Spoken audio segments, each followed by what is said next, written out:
All right, so one of the girls' favorite dishes that I make for dinner is nachos. And of course, when you think of nachos, you think of nacho cheese. But today, I'm gonna be focused on another ingredient or another part of nachos. Beans. These are frijole peruano. Basically, these are Peruvian beans. And when I was in Mexico, I had one of the best nacho experiences I've ever had. And I never thought I'd go to Mexico and taste anything freaking mind-blowing or different, because I've had all kinds of nachos. But there I had a nacho cheese that was mixed with refried beans. Nothing complex, nothing crazy weird. It's just, I had never experienced that here in America. And Carla, who I was with at the time, me and Judy, we went out to lunch. I asked her, goes, oh yeah, it's just beans and cheese mixed together. But when you're eating it, you just think it's nacho cheese, and it had kind of a different element to it. But what I love about it is it's a great way to get beans into your dish, because beans are very good for you. Lots of fiber, a lot of nutrients. And I'm gonna use a method to make these even better for you. So I'm gonna make nachos tonight for the girls. I'm gonna wash these beans, rinse them off, and then soak them for the next 7 to 8 hours. Gotta get the rocks out. I've never done this before. This is the first time. I'm actually excited. I was told by a friend of mine that when you soak these, it's better for digestion, but it's also sprouting the beans a little bit, which I think is why it's good for digestion. Okay, I think that'll be good for right now. All right, time to rinse.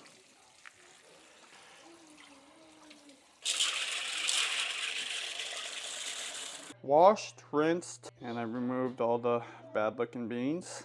And I will let this soak for the next 8 hours. Time to shop for ingredients. Cilantro first. 1 bunch is enough. Green onions. Whoa! Of course, jalapenos. I get 2 of them today. I'm gonna do a pickled onion. So I get red onion, yellow onions as well. I do love this brand of tomatoes, and it's rare to find them organic. So I'm gonna get 2 packs of these. These avocados are perfect.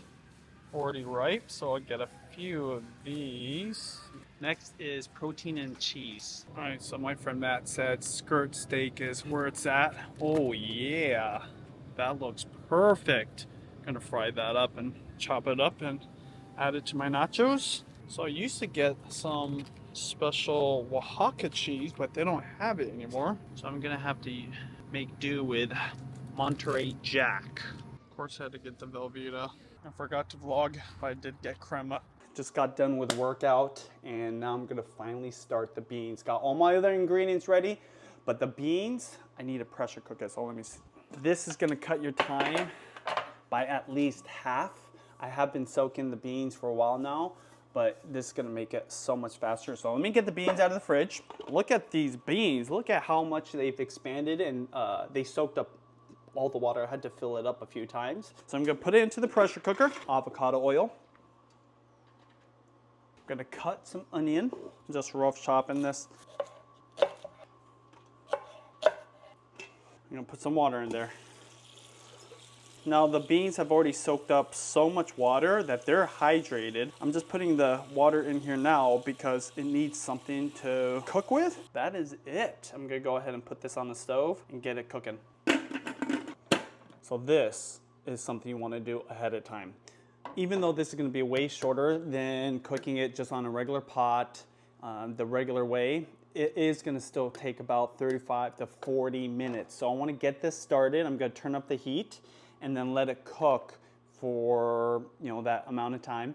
And then I'm gonna prep the other ingredients, the salsa, the guacamole, and then get the cheese sauce started while this is cooking, so that by the time this is done, it's cooled down, I can make it into a proper refried beans, and then start putting the nachos together before the girls get home from school. See, once this thing pops up, that means it's pressurized. Now I just let that cook for 40 minutes.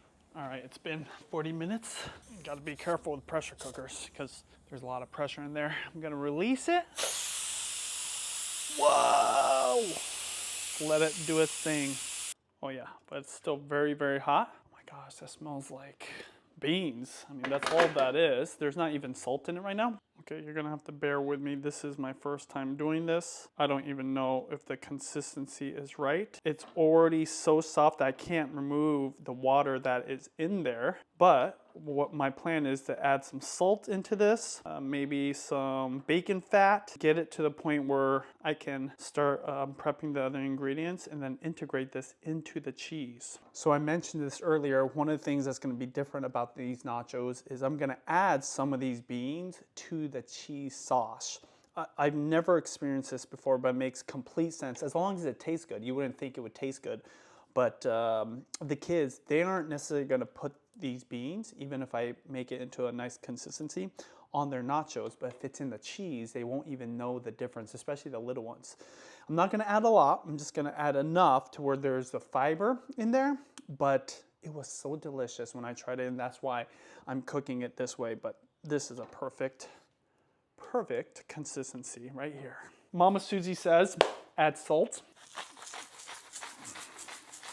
Add some bacon fat. By the way, Mama Susie is my friend Carla's mom. Thank you so much for the recipe. On Mama Susie's recipe, it says to continue boiling the beans, but as you can see, these beans are super soft, so I don't have to boil them.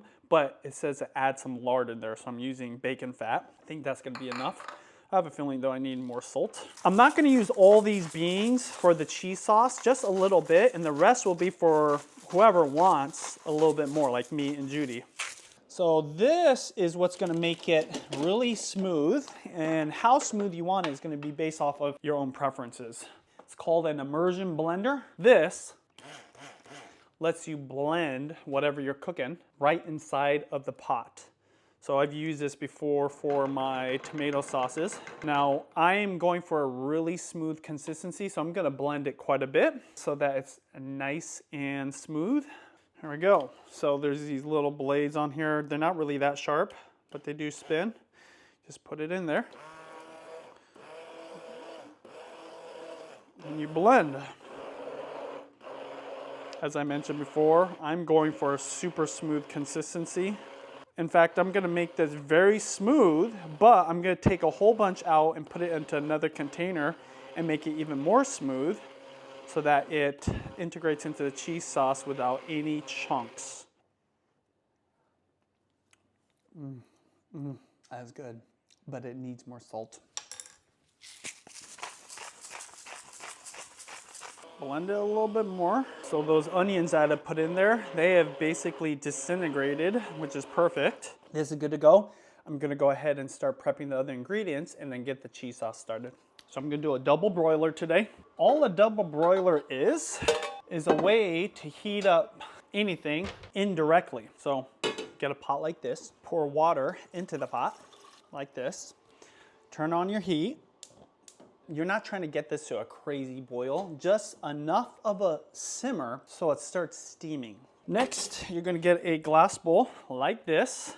You're gonna just place it on here. If you were to put the milk that I'm gonna be putting in here into this and the cheese right into the pot, it could potentially burn. But this is gonna be indirect, so the steam is gonna heat the glass bowl, and then you put the milk and the cheese in here, and then indirectly it's gonna warm it up without potentially burning it. And then that way I don't have to really pay attention to it. I'm just gonna kind of stir it over the next, 10, 20 minutes, and then it's gonna melt that cheese into a nice consistency. And this is where I'm gonna add those beans. For the cheese sauce, just eyeball it. I'm gonna probably put 2 cups of milk. And for my cheese, I'm gonna add the Monterey Jack and a little bit of the Velveeta. The Monterey Jack is a nice consistency. It melts really nice, but it's not really that nacho cheese color.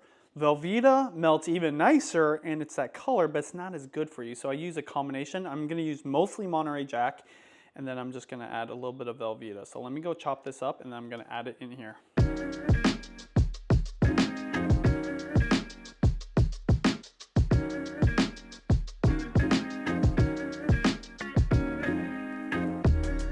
One thing I want to say about Velveeta, I already know this is not that healthy for you. I rarely call out unhealthy foods, but the reason I'm bringing it up with Velveeta is because we don't eat it very often. It's hard to replicate the cheesiness that you get from a Velveeta cheese. Basically, Velveeta cheese is just American cheese. Everything in moderation. This is one of the things I rarely let the kids have. Now, one day I'm gonna make cheese using this ingredient called sodium nitrate. I just couldn't get it in time, but sodium nitrate lets you use real cheese without using this fake cheese or this kind of like oil-based cheese.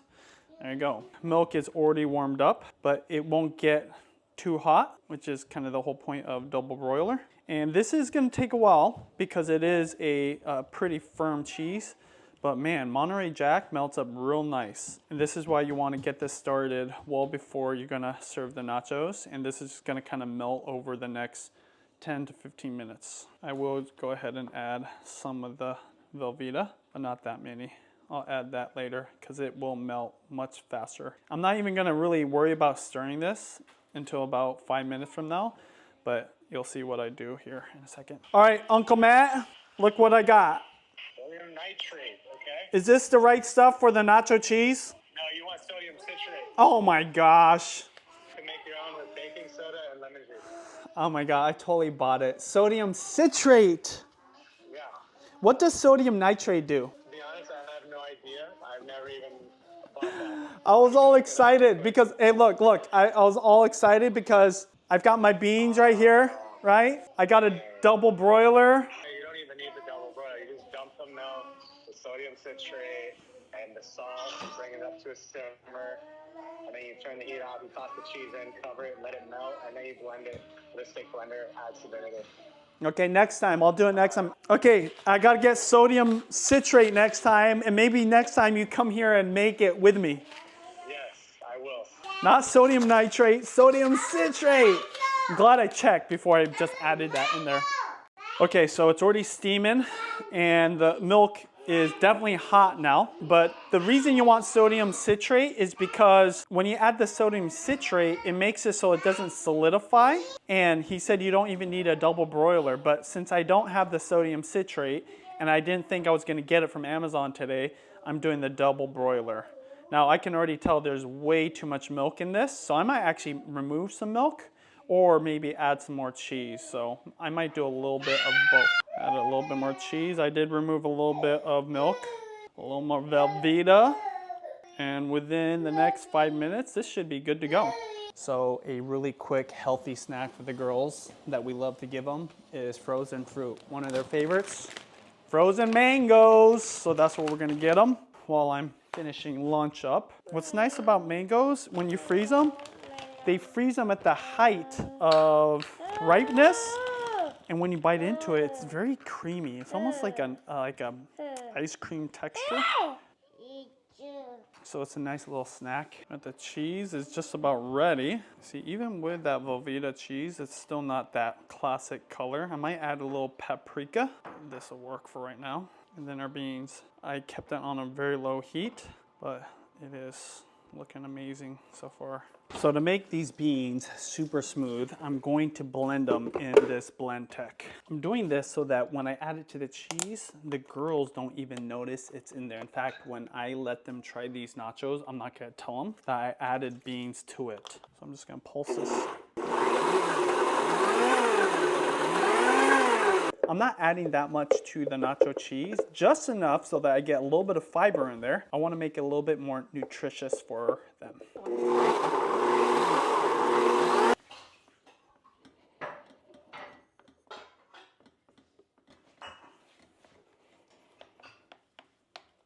Let's try this now. I mean, you can't even tell that there's anything other than cheese in it. This is why I want to have the color a little bit more orange. That tastes amazing. All right, chips, some Juanitas. Yeah, Daddy Go Studio.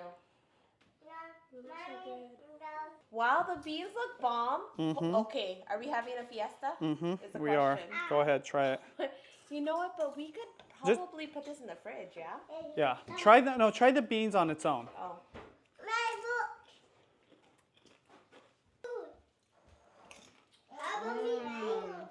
Oh my gosh, that's delicious. Okay, let me get it for you. Sit down. You're the only one that knows, but there's beans in the cheese.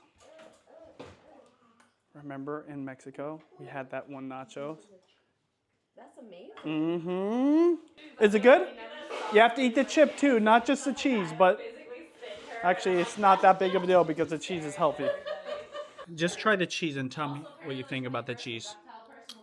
Is it really good? How about the beans? They're not that flavorful. They The don't beans taste are? like the ones at Taco Bell. Oh, yeah, yeah. Needs more salt. Because all the other toppings have so much salt in it, that's why I didn't put too much salt in the beans. And of course, you guys know the secret about the cheese. Now I'm going to do a pico de gallo. So, of course, tomatoes, jalapeno, onions, cilantro, and a lime. Easy peasy. I'm also going to be doing a guac, so I'm going to cut double the ingredients of some of these. And then after that, I will grill up the skirt steak.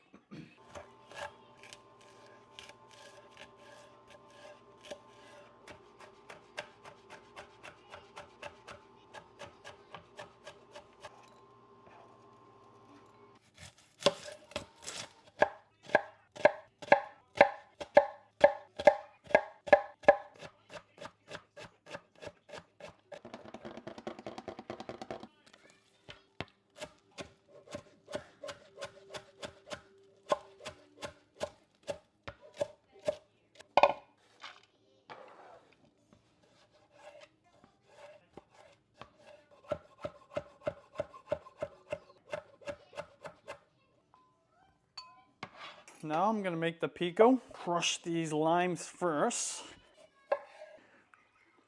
Oh yeah.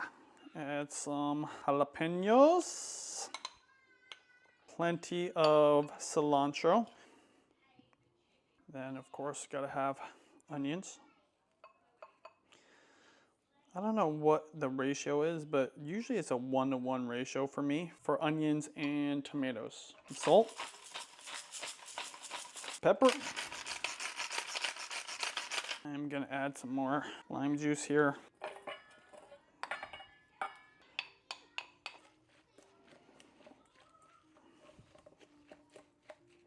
Let that sit for a while.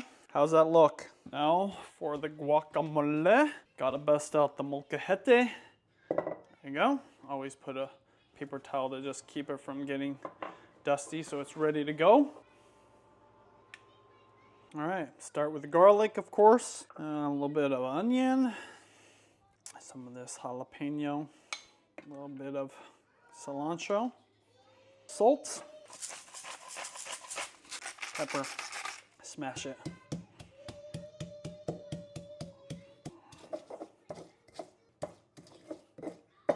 All right, avocados. These avocados are from the local grocery store.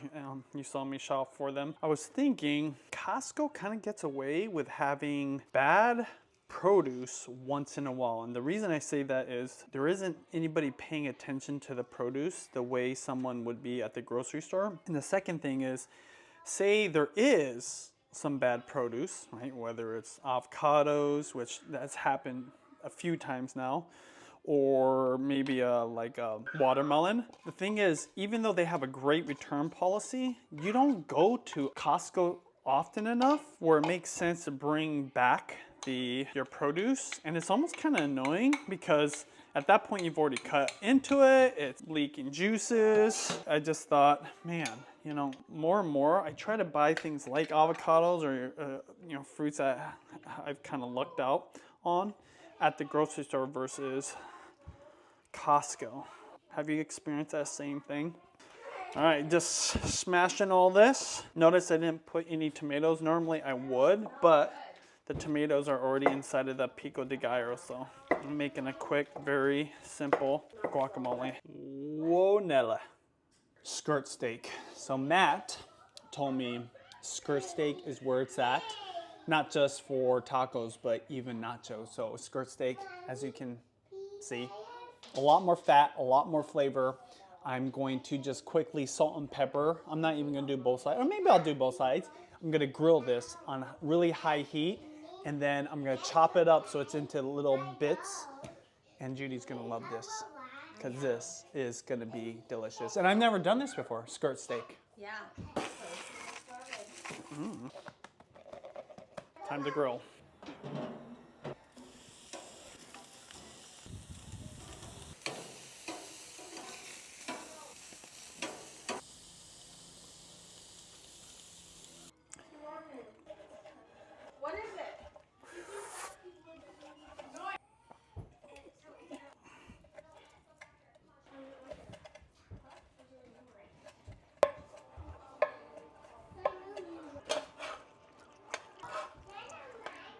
Get all those juices. Oh, baby. Get a little bit of onion in there. I don't know if people do this or not. I don't care. I'm gonna put a little bit of lime juice.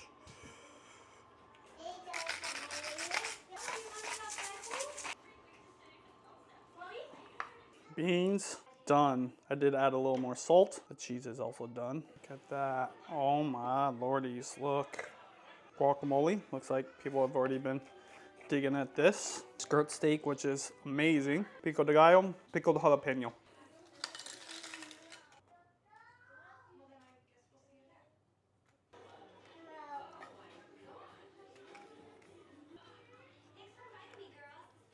All right, finally, after all this time, I get to try the cheese.